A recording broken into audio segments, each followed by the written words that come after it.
The best ghost in Hindi ओकेकी डोल।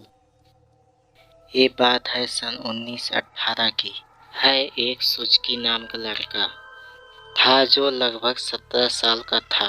एक दिन वह मेले में गया और मेले में जाकर उसने एक डॉल देखी।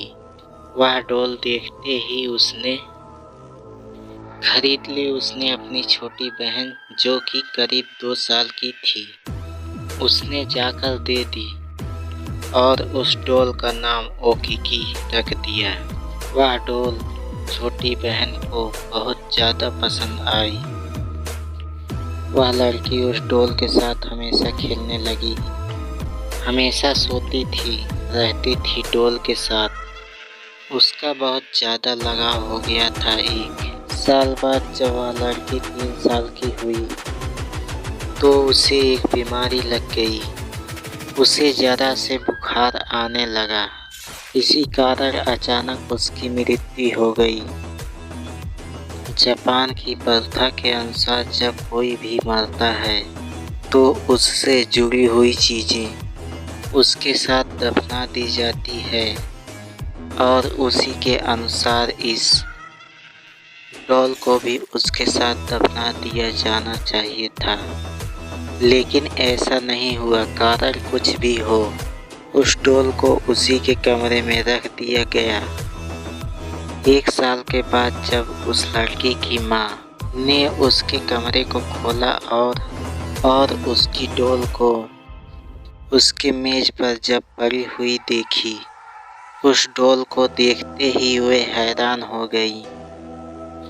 आखिर क्यों वह हैरान रह गई? क्योंकि जब वह डॉल खरीद के आई थी उसकी बाल केवल कंधे तक थे, बल्कि उसके कमर तक आ चुका था। यह देखकर बहुत ज़्यादा हैरान हुई। उसने अपने पति को बुलाया और अपने बेटे को भी बुलाया। वही पूरी बात बताई। उनके परिवार ने यही मान लिया था कि इस डॉल के अंदर उनकी बेटी की आत्मा आ चुकी है और इसी में बसेरा करती है। इसी को देखते हुए उन लोगों ने डॉल की किसी इंसान की तरह पालना पोसना शुरू कर दिए।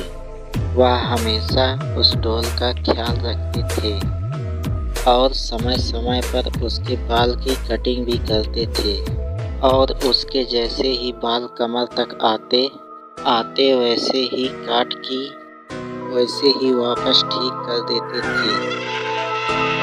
कुछ सालों बाद उन्होंने अपना घर चेंज कर दिया, लेकिन वह इस बार इस डॉल को अपने साथ लेकर नहीं गए, बल्कि उन्होंने एक मंदिर में से सौंप दिया। उन्होंने इस डॉल को दिखाते हुए मंदिर के पुजारी को बातें बताई। पुजारी ने भी जब देखा इस डॉल के सच में बाल बढ़ रहे हैं तो उन्होंने इस डॉल को रख लिया। आज भी यह डॉल इवामाजावा नामक एक मंदिर में पाई जाती है, जहां इसे देखने के लिए दूर दूर तक लोग आते हैं। आज भी पुजारी इसके बाल काट के इसे वापस वैसे ही कर देता है।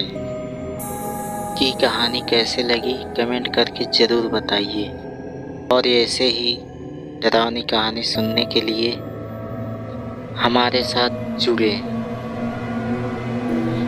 कमेंट करिए, लाइक करिए एंड सब्सक्राइब करिए। आपका भाई सूरज।